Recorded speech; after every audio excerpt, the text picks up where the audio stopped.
Olá, galera do Quilombo Podcast. Sou eu, Valmérico Filho, aqui. Ao meu lado temos Pedro Nascimento e à minha frente temos o convidado de hoje, o grande Lucas de Matos, mais conhecido também como Preto Ousado. Pois bem.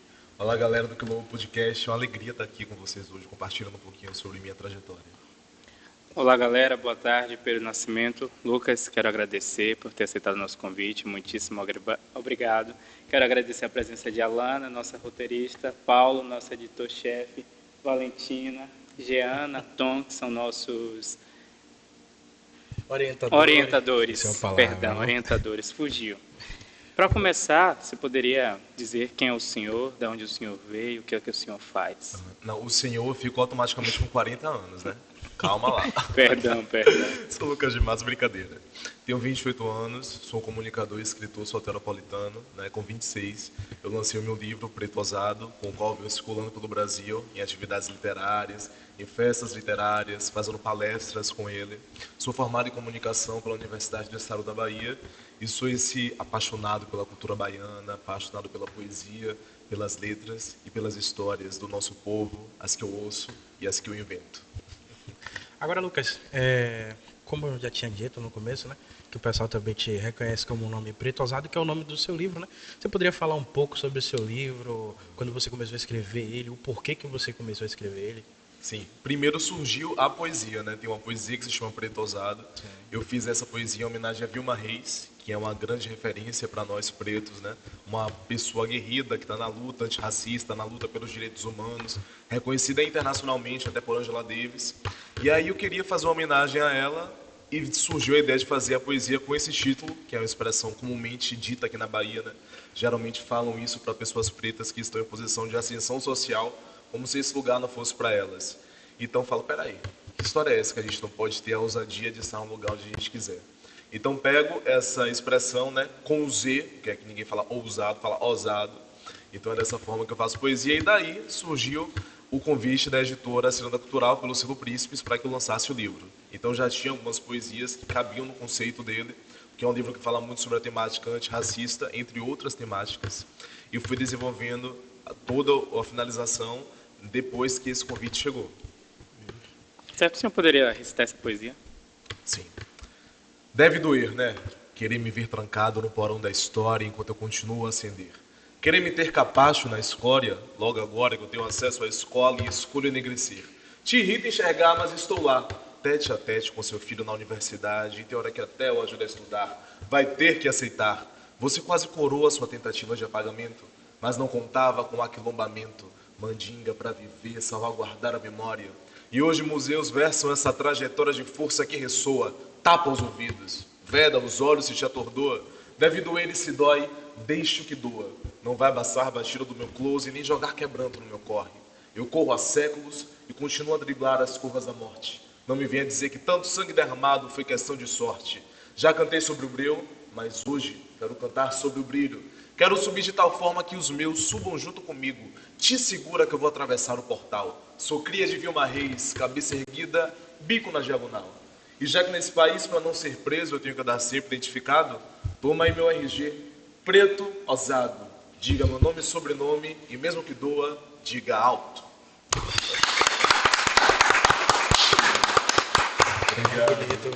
Bonito esse Bonito, poema que você muito recitou. lindo. Agora, Lucas, você muito bem, né? A gente sabe muito bem que na maioria das vezes as pessoas que fazem poesia, né? Elas começam na adolescência. Você também começou na adolescência, na escola, começou a fazer na escola na aula de algum professor, ele incentivou a você fazer isso? Eu até quando o livro lançou, teve um ano de lançado, eu lancei um mini documentário sobre alguns feedbacks que ele teve e também um pouco da história de como esse livro se formou. E eu sempre falo que uma das professoras mais importantes na minha vida foi Sandra Regina, que era minha professora de literatura de redação, e ela tinha um projeto que nos incentivava a escrever poesia, né? Era chamada Culinária Poética, e a gente escrevia algumas poesias com base naquele projeto. Então comecei a escrever desde ali, e ela dizia que eu era o escritor predileto dela. Então isso para mim ficou impresso de uma maneira muito forte, e que vim com isso, cresci com isso, né? Com essa coisa de ser o escritor predileto de uma professora. Mas foi quando eu entrei na universidade, que tinha um movimento chamado Sarau Arte Livre, que eu comecei a desenvolver a poesia como um trabalho, com uma seriedade maior. E ali foi o meu primeiro palco, onde eu aprendi a recitar, onde eu aprendi a ouvir poesia de uma maneira diferente. E isso fez total diferença na minha carreira literária. Então, a partir do Sarau Poesia, eu passei a construir também outros saraus. E com isso também projetos de vídeo poesia na internet. E daí veio o livro. Certo. Diga uma coisa, como é que Vilma Reis impactou a sua vida? Eu tive acesso ao conhecimento da Vilma Reis em 2016, mais ou menos, quando eu fiz um curso de comunicação e relações étnico-raciais no Mídia Étnica, que era um movimento que tinha de comunicação voltada para pessoas pretas. E lá teve uma aula de Vilma Reis e eu fiquei impactado com a sabedoria daquela mulher, com a trajetória dela, né? Vilma também tem um grande amparo dos livros, ela é uma pessoa que recomenda livros, faz letramento antirracista. Então, quando eu tive acesso às ideias de Vilma Reis, eu fiquei muito motivado e ela me inspirou de tal forma que eu fiz uma poesia em homenagem a ela e ela tem o conhecimento da poesia, do livro, ela já foi para sarar os meus.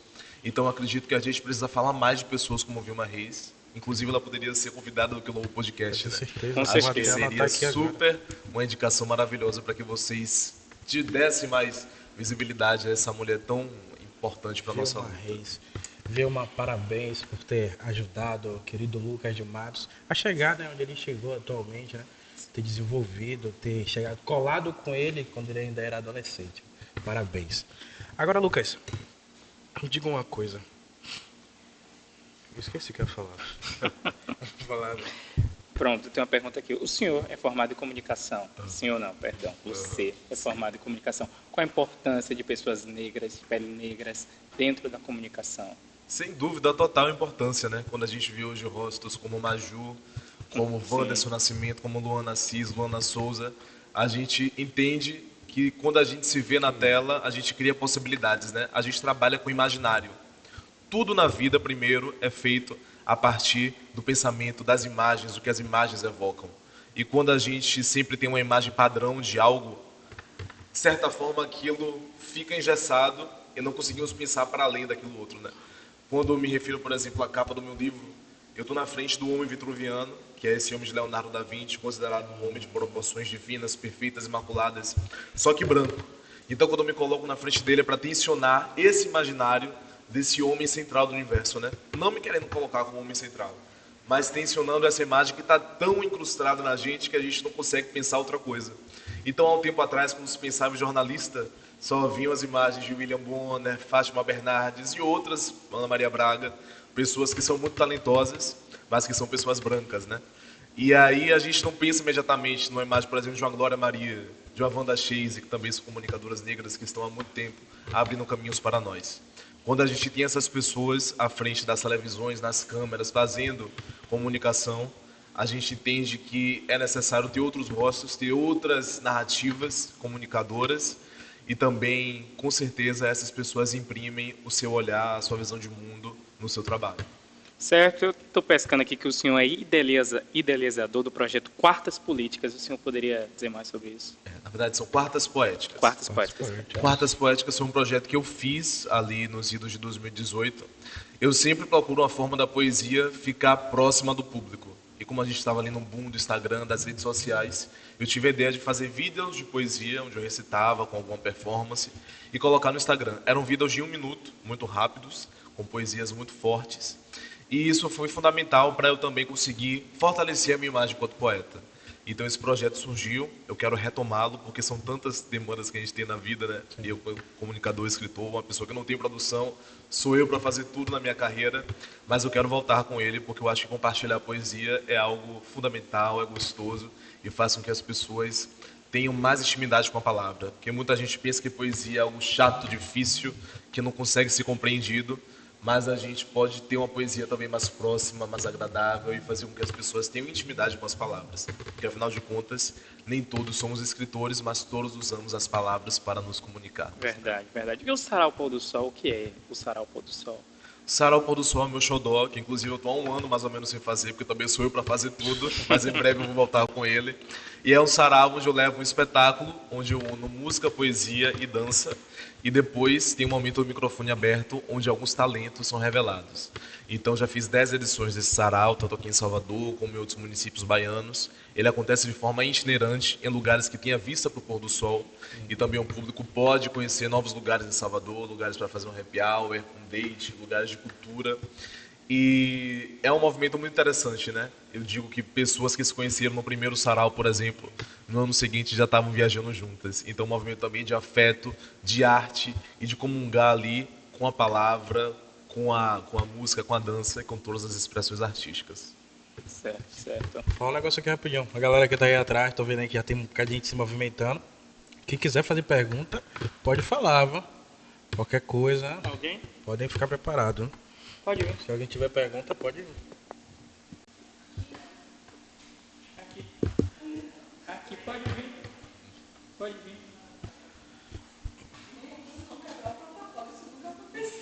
Que bom, vamos quebrar essa. Lucas, é assim, um prazer estar recebendo você aqui. Sabe, obrigada por você estar... O que me chamou muito a atenção foi quando você fala da importância de uma professora, né, que foi essa que te deu a visibilidade. Assim, chamou a atenção a mim e chamou a atenção ao Valmérico. Você sabe que a gente está vivendo um momento de descredibilidade das escolas públicas, né? Eu queria saber se você é oriundo de escola pública e, se sim, hoje, como é que você vê a importância da escola pública na vida desses jovens? Quando você chegou aqui, você assim ficou muito feliz, né, por ver os meninos que são alunos daqui do colégio, em pleno sábado, que a maioria a gente sabe que está fazendo qualquer outra coisa, mas esses meninos estão estudando, buscando cultura, buscando aquilombar-se para poder realmente, que é uma forma de resistência, você levar cultura, e é o que eles fazem, né? Assim, por isso que tem todo esse meu encantamento. Eu queria que você falasse assim de sua origem, se foi de escola pública, e da importância de que hoje, o que o papel da escola pública pode fazer na vida da juventude. E te agradeço mais uma vez pela tua presença, viu? Eu que agradeço pelo convite. Eu não sou oriundo de escola pública, eu sou oriundo de escola privada.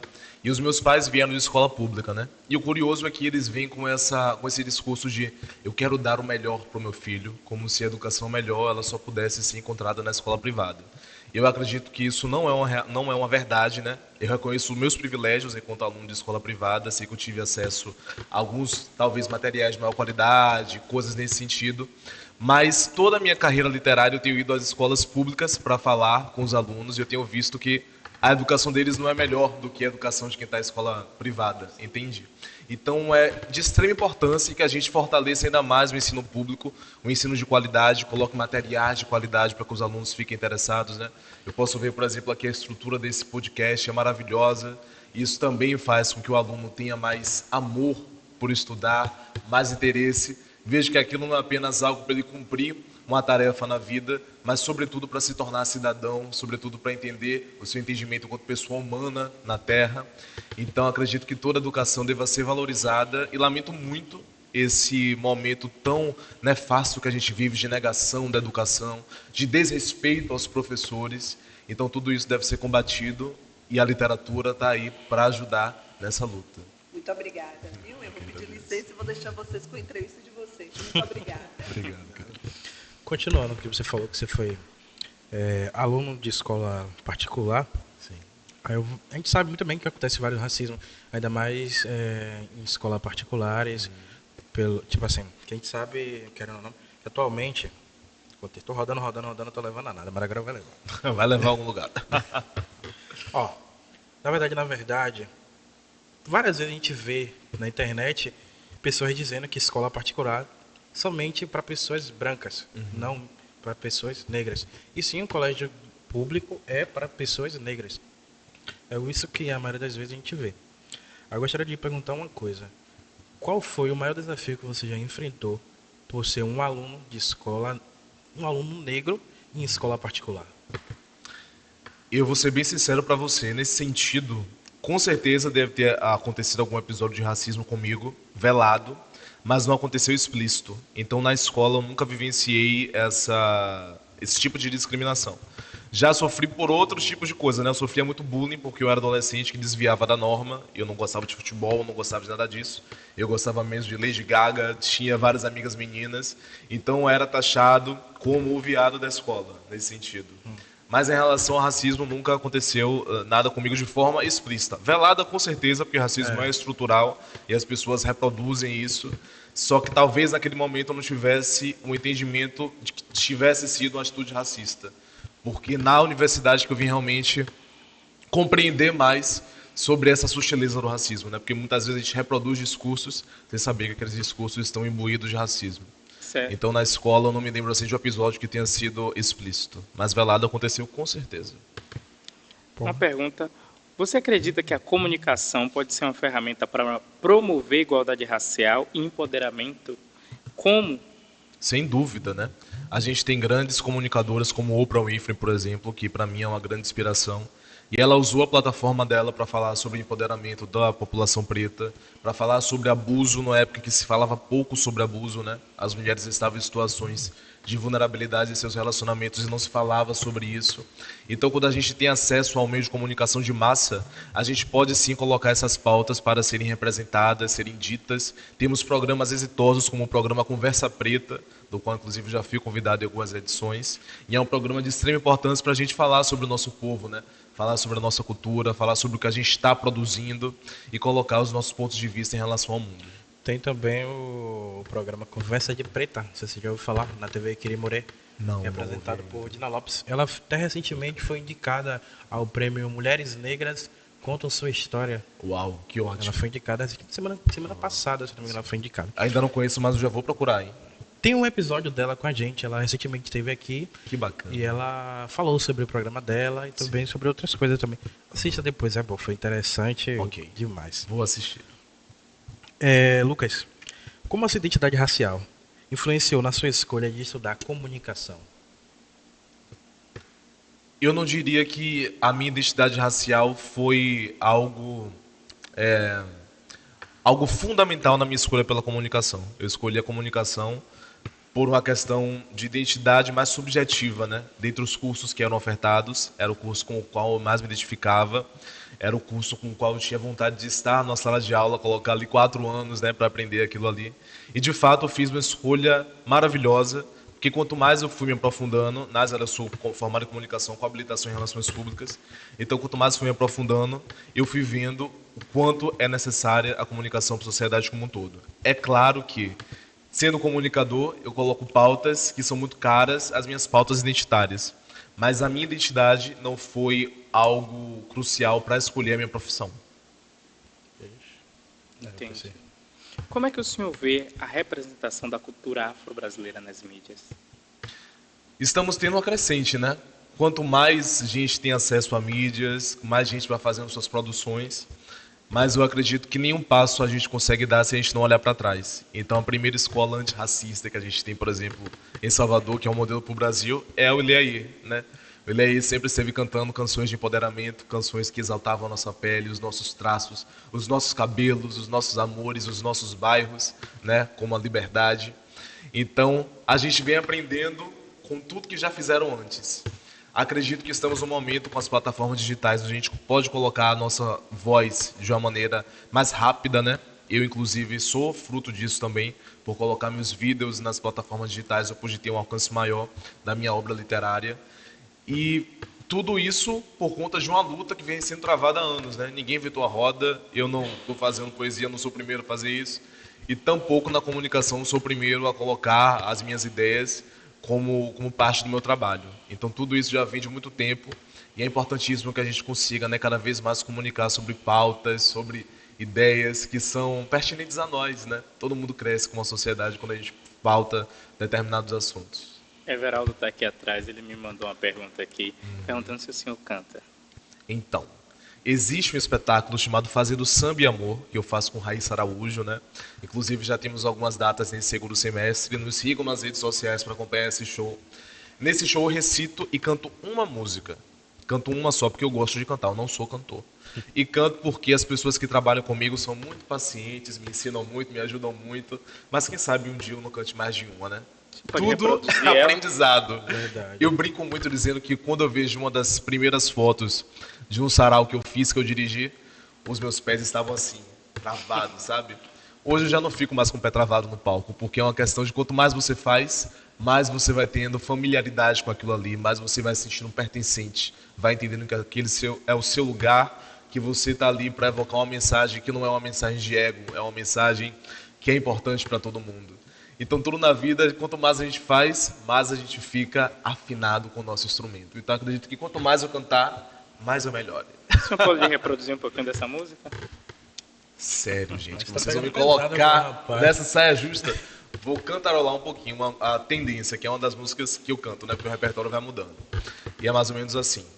Não, pra que lamentar, se o que aconteceu era de esperar. Se eu lhe dei a mão, foi por me enganar, foi sem entender que amor não pode haver. E por aí vai. Lindo, muito bom mesmo. Deveria cantar mais, viu? Deveria cantar mais, Vou com ensaiar certeza. mais. Me diga uma coisa, quais foram os principais, suas principais referências para você adentrar nessa vida do caso na faculdade e também na área da comunicação? Eu sempre fui muito ligado à televisão, né? Assistir televisão, consumir televisão, comunicar, falar. E também sou um geminiano, né? Então esse hábito de falar, de querer comunicar, de querer evocar. Tava na cara, né? Pois bem. Então essa vontade inerente de comunicar sempre teve comigo, né? Foi com isso que eu escolhi o curso. E com o curso eu vi outras possibilidades de comunicar, né? Não apenas no âmbito da comunicação propriamente dita, estrita, mas também através das palavras, das performances. Então eu estou comunicando minhas ideias de várias maneiras, né? Atualmente eu sou colunista de um portal chamado Guia Negro, onde eu coloco resenhas de filmes, de livros, dicas culturais, perfis de pessoas. Então, nessa plataforma também estou fazendo um pouco desse movimento de dar visibilidade aos nossos. Inclusive, quero convidá-los e convidá-las para acessarem o portal Guia Negro e ler os meus textos que estão por lá. Certo, o Everaldo está aqui me mandando mensagem dizendo que o senhor entrevistou Cilly Green. Não sei se assim se fala. Silo Green. Cilly Green. Ele está aqui perguntando qual a personalidade negra que você entrevistou e que mais te impactou, que você mais gostou? A que mais me impactou das que eu entrevistei, é muito curioso isso, porque não foram pessoas famosas, mas pessoas anônimas. No carnaval eu fiz uma série de entrevistas com mulheres que estavam trabalhando como comerciantes, como ambulantes no carnaval. E fiz uma outra série que foi com os recicladores de resíduos sólidos do carnaval, os chamados catadores de latinha. E para mim essa foi a experiência na comunicação que foi mais enriquecedora, porque eu amo carnaval.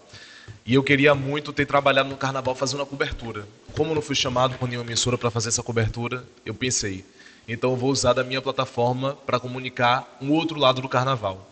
E foi entrevistando essas pessoas que eu também pude entender um pouco mais do mundo delas, das dificuldades que elas encontravam naqueles trabalhos, que ninguém imagina que ali tem pizzaiolos, pessoas formadas, pessoas que já têm um emprego e estão trabalhando como catadores de resíduos sólidos.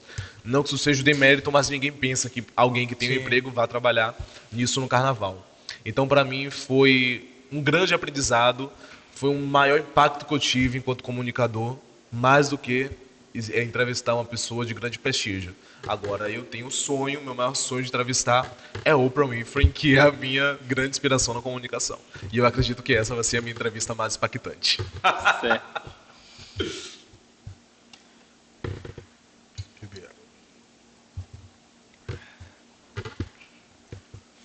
Agora, Lucas, eu vou pedir para você soltar mais um pouquinho. Conte aí pra gente aí como foi sua adolescência, o que você gostava de fazer nas horas vagas, o que você gostava de fazer no recreio da escola, né? Que toda escola tem que ter um recreiozinho. Sim. O que você gostava mais de fazer? No recreio da escola eu gostava de jogar totó. Jogar Totó. totó, Eu tinha em conversar. casa. Totó, aquele jogo Você não Pebolim, conhece pô, aquele Totó? jogo de- Meu Deus, Jogo de você é futebol. geração nos 2000 não conhece Totó. Eu tinha um. Eu fiz minha mãe comprar um pra mim. Como era? Totó é um aquele jogo, velho, é um jogo. Sabe quadrado. sinuca? Você sabe sinuca? Ah, não é? Pois pô, é no sim. formato da sinuca, só que tem os jogadores e você fica com a mão brincando. Ah, agora entendi. Então no intervalo eu gostava de jogar Totó, mas sempre gostei muito Seu de ouvir colégio tinha música. isso? Tinha. tocar. Você não estava aqui no Brasil não, né?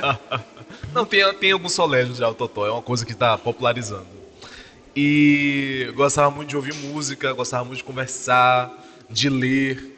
Então, nos intervalos eu gostava de fazer isso. Na minha adolescência, eu também sempre estudava e depois ia escrever um pouco, ia escutar música, ver meus amigos do condomínio.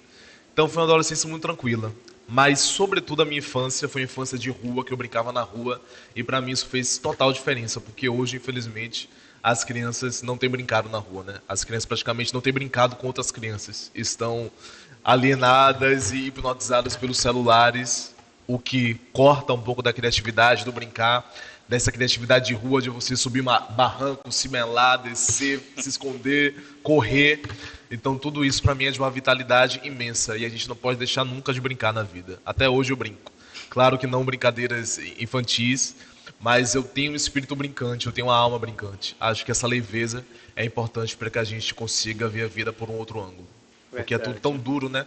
Se a gente não brincar um pouco, a gente fica doente, fica muito sério, fica muito sem graça.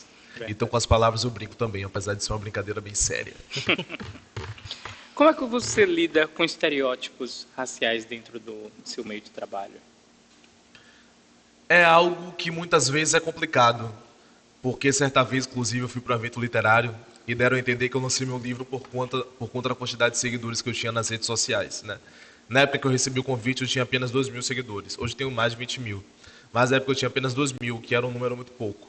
Mas as pessoas querem colocar todos os argumentos que não sejam o seu talento, a importância da sua palavra, o esmero que você tem com o seu trabalho. Então é tudo menos isso. Você lançou porque você tinha muitos seguidores.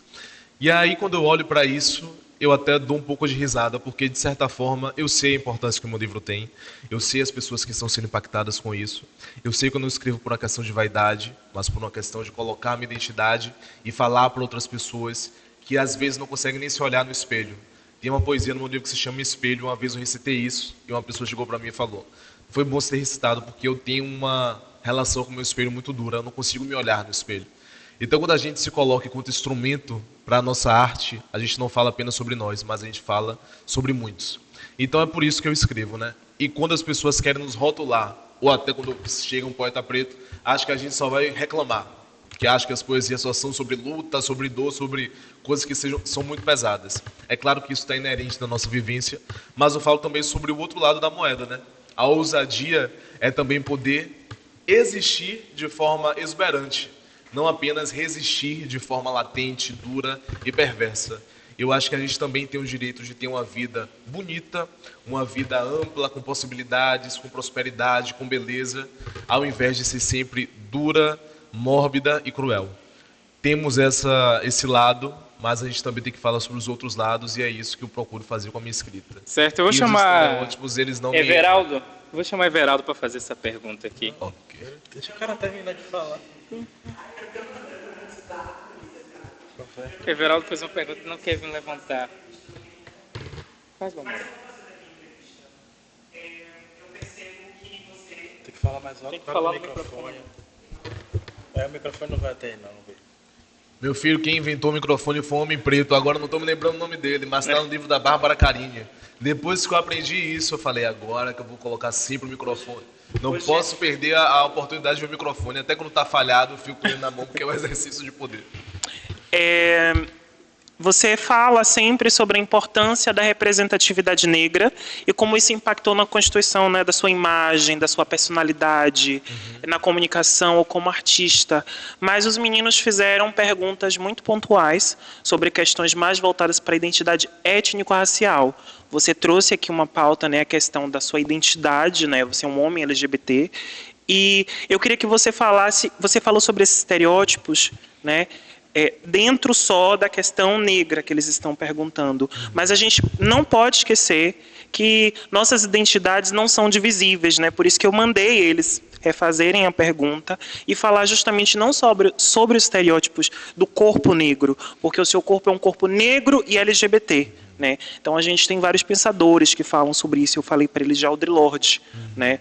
Que nós não podemos dividir as nossas identidades. Então, assim, ao mesmo tempo que nosso corpo negro sofre algumas violências, nós também temos uma outra identidade, né? Que é esse corpo LGBT negro que escreve, que comunica, que se posiciona, né? Como é que você se configura nos espaços justamente para romper com esses estereótipos? É isso. A escrita ela é muito poderosa, né? E com Preto Ousado, mesmo que ele tenha essa temática, né, a temática antirracista como o carro-chefe do livro, eu pensei também muito sobre isso, né? Como é que eu posso colocar essas questões de dissidência na minha escrita? Então tem poesias como, por exemplo, Dissidente, que eu falo sobre isso. Por que um pai trans incomoda, que também fala sobre a paternidade trans. Então tudo isso, quando a gente pensa que esse livro está sendo trabalhado em escolas, é muito importante, porque na escola também é esse lugar onde isso vai sendo construído ou desconstruído, né? Então colocar dentro desse livro poesias nesse sentido para mim foi vital, porque também estou falando sobre a minha existência enquanto corpo dissidente, enquanto corpo de um homem bissexual, e mesmo também não sendo corpo trans, estou lutando também pelos meus companheiros e companheiras trans. É essa questão do chamado lugar de fala, lugar de expressão, né? Apesar de a gente não ter aquela vivência, a gente pode se posicionar quanto àquilo, que para mim nada mais é do que cidadania. Quando a gente se cala diante das adversidades da vida, só porque a gente não está passando por aquilo ali, a gente está sendo covarde em relação a ajudar, a ser empático, a fazer com que a sociedade avance, né? Então é dessa forma que eu me posiciono, cara. Não vamos calar não, vamos falar sobre a gente de forma bonita, mesmo sendo desconcertante porque remodula, incômoda porque desmascara, e a gente exagera em brilhar, ser reluzente, como eu digo na poesia. E é isso, vamos fazer essa nossa existência ser lida e ser falada. Por nada. Quais conselhos você daria para jovens negros que desejam seguir a carreira de jornalismo como Palmérico, que deseja seguir essa carreira de comunicação? Na verdade, eu não sou jornalista, né? Eu sou comunicador e sou formado em relações públicas. Mas eu acredito que se informar bastante, né?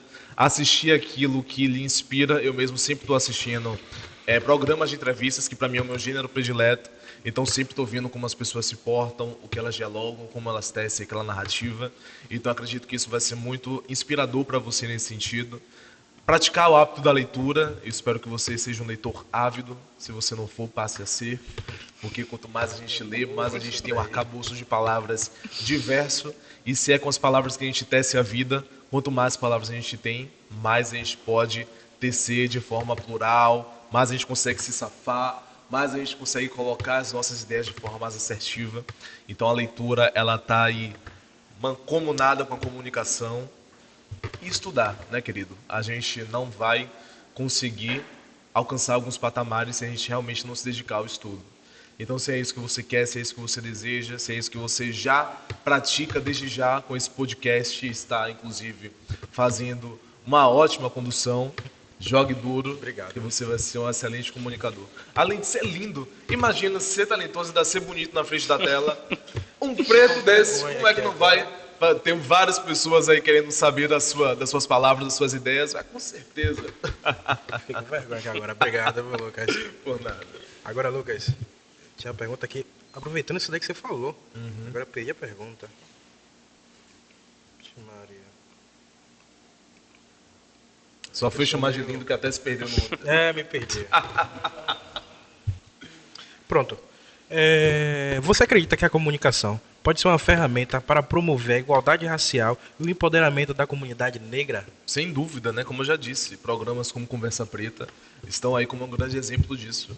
Quando a gente pauta a nossa identidade, quando a gente pauta as nossas questões, sendo também que estamos por trás disso, né? Não adianta apenas falar sobre, mas quem é que está produzindo por trás? Quem é que está arquitetando aquela ideia? Quem é que está fazendo aquele roteiro? Então precisamos estar em toda a escala dessa produção para que, de fato, a representatividade seja algo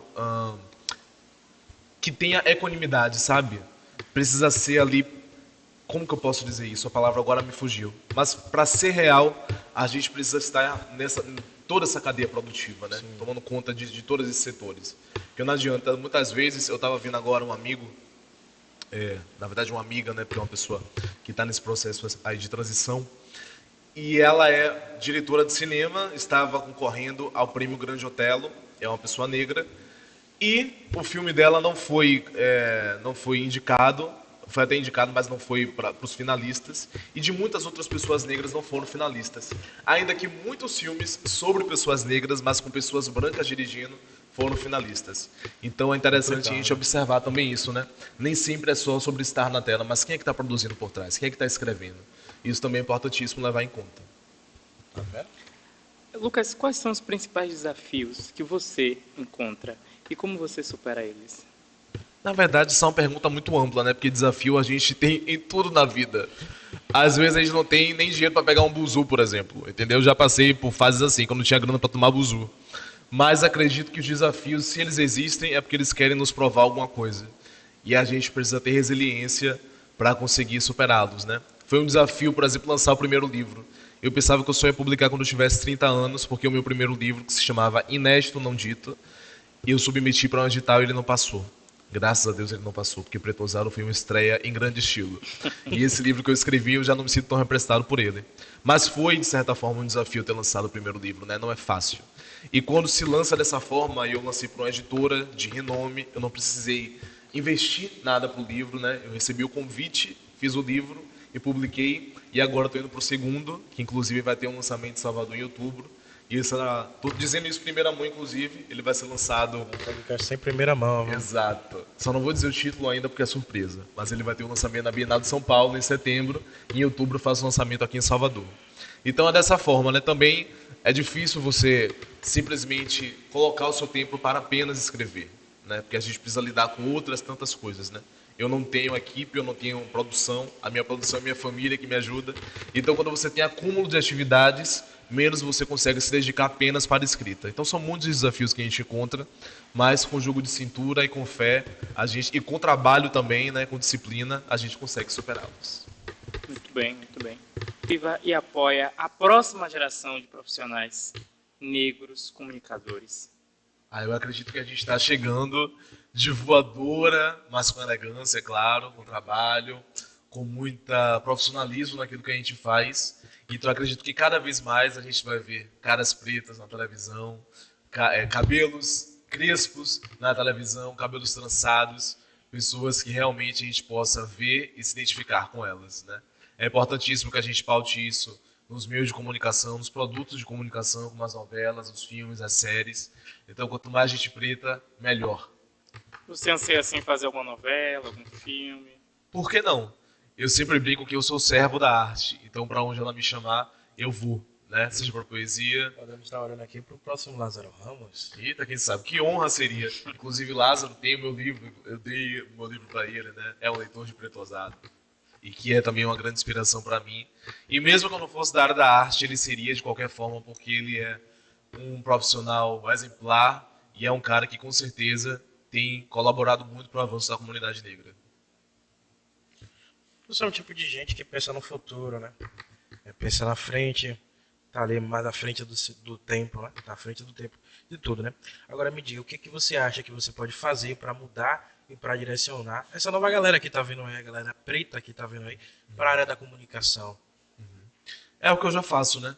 Todo o meu trabalho, ele é dedicado a inspirar outras pessoas nas suas trajetórias. E, sobretudo, pessoas que têm a cor da pele que nem a minha, têm os traços que nem o meu, têm os cabelos que nem os meus. Eu acredito que quando a gente se coloca em um lugar, ou quando a gente alcança determinado lugar, aquilo ali também serve de base para que outras pessoas se inspirem e possam se ver naqueles lugares, né?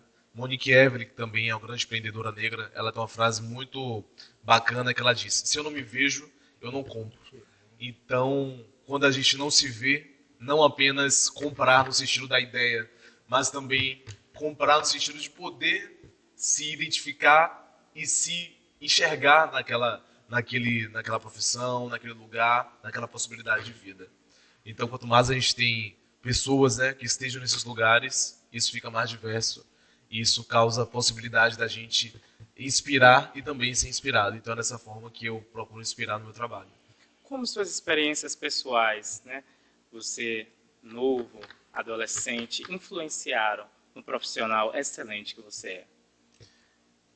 Eu estou certo de que a minha família sempre prezou muito pelo estudo, né? Tinha que ter o tempo para estudar. Então, esse tempo para estudar é um tempo de disciplina. Então, quando você tem essa disciplina, desde tenra idade, você já cresce colocando a disciplina como hábito na sua vida. Então, para mim, essa disciplina que eu aprendi em casa, com minha mãe, com minha irmã, aprendi a ler com minha irmã, inclusive, quando eu tinha 4 anos de idade, ela me ensinou a ler vendo as revistas Picolé. Acho que vocês talvez nem conheçam essas revistas, Não, né? não peguei essa Essas época. revistas que a gente vai formando as palavras, né? B com O, bo, L com A lá, bola, coisas desse tipo assim. Foi dessa forma que eu aprendi a ler, né? Então hoje escrever também é uma forma de fazer uma reverência a essas pessoas, porque se não fosse elas eu não escreveria, né? E todas essas experiências elas nos formam, nos formatam, né? A gente é um hoje, mas a gente é esse um, porque fomos vários até chegar nesse que a gente é hoje. E amanhã já seremos outro, porque a vida ela é contínua e somos pessoas que estamos em processo contínuo de formação até o dia derradeiro, né? Que é o dia da nossa morte, que vai acontecer para todo mundo, e eu acho que a gente tem que naturalizar falar de morte. No meu livro novo, eu tenho trazido muito esse tema, mas não para que a gente fique com medo da morte ou fique ansioso por ela, mas que a gente valorize a vida, porque pensar na morte é uma maneira muito valiosa para se considerar a vida, né? O que é que a gente está fazendo com cada segundo da nossa existência? O que é que a gente está... Estamos, por exemplo, no celular. Hoje o celular é uma coisa que todo mundo tem. Mas a gente fica fazendo o que no celular? Fica só rolando o feed, se comparando às outras pessoas? Esse tempo a gente não poderia estar, pelo menos, baixar o Duolingo, praticar um pouco de inglês, praticar um pouco de espanhol, conhecer algum outro idioma para que a gente fique mais, né? No nosso currículo tem um idioma a mais. Então o que é que a gente está fazendo com o nosso tempo? E ao mesmo tempo, a gente está tão triste, desanimado, sem vontade de fazer as coisas. Então quando a gente pensa que um dia a nossa existência ela vai se esvair, isso faz com que valorizemos mais o tempo que a gente tem aqui agora. Para mim, isso é de profunda necessidade. Quando eu vejo que eu estou perdendo tempo, eu fico muito agoniado, porque para mim qualquer segundo vale muito a pena. E antes desse respiro derradeiro, eu quero que minha vida seja completa de sentido, sabe? Em tudo que eu fizer, tenha um sentido, tenha uma intenção muito forte, seja parado por um ideal que motive a mim e motive aos outros. Então, nem sei porque que eu falei isso. A pergunta era sobre o que mesmo? A gente enveredou por isso. Mas valorizemos, né, a nossa existência enquanto tal. Galera, alguém tem mais perguntas? Todo mundo encantado aqui. Que Lucas, bom. infelizmente a gente vai ter que encerrar, mas antes de encerrar, por causa do nosso tempo, né? Antes de encerrar, eu pedi pra você olhar para aquela câmera ali e falar para essa garotada o que é que elas têm que se situar, o que tem que fazer para chegar onde querer. Vamos agir, vamos nos inspirar em nossas trajetórias, em nossas famílias. Se a gente está onde está, é porque a gente teve esteio para que a gente chegasse no lugar onde a gente chegou. Então vamos olhar para o nosso passado, ter como uma bússola que nos oriente no presente, para que no futuro a gente alcance o lugar que a gente quer alcançar, com humildade, com sabedoria, com impacto, e lembrando que a nossa trajetória, por mais que ela fale sobre os nossos sonhos, as nossas vontades, as nossas ideias, elas também são trajetórias coletivas. Se qualquer lugar que a gente alcance, a gente não puxar os nossos, isso não vai valer de nada, porque um que alcança algum lugar sozinho, com certeza não empodera a sua comunidade. Então vamos crescer para poder empoderarmos uns aos outros e fazer com que essa trajetória tenha inspiração em muitos outros mais. Lucas, logo no começo, iniciamos com uma linda poesia. Por que não finalizar com mais uma poesia, por favor? Ok, então vou presenteá-los com uma poesia chamada Coração, que estará no meu livro novo. Olha só. Exato. Me pergunto por que de pôr a mão no meu peito repetidamente. É para sentir o coração pulsante, palpitante, potente. É para me fazer grato entre o átrio e o ventrículo pelo fato dele permanecer ativo mesmo depois de tanto atrito. Como trabalha o coração. Bate seu ponto a cada tic-tac. É o nosso interno atabaque. Eu me perdi na conta de quantas vezes ele tem tocado desde que nasci e, no entanto, continua aqui a exercer o seu labor. No momento de êxtase ou de horror, bate. Quando celebro, quando choro, bate. Não importa o combate. É sempre um guerreiro de prontidão que me convoca à vida, dando o melhor da sua percussão sanguínea, mesmo que por vezes eu fira fina carne delicada ao lado esquerdo, a comandar do complexo ato ao ínfimo movimento, ditando a emoção que se dilata e se retrai, onde o que eu sinto se abarca, se abstém ou se abstrai. Às vezes o traio, ele jamais me trai. Deve ser por isso que o cantarão sem fim de vezes, em toda canção de amor estará como verbete, título ou rima, em cada corpo é maestro da orquestra íntima de cada individualidade. O que eu sei de verdade é que até o último suspiro bate.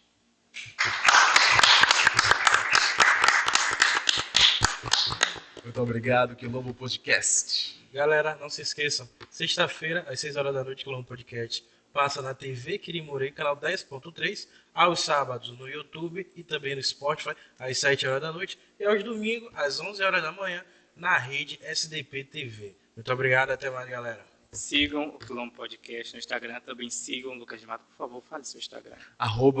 @Lucas de Matos. Tá bom? Tchau, tchau, galera. Até a próxima. Até mais, galera. Muito obrigado pelo convite.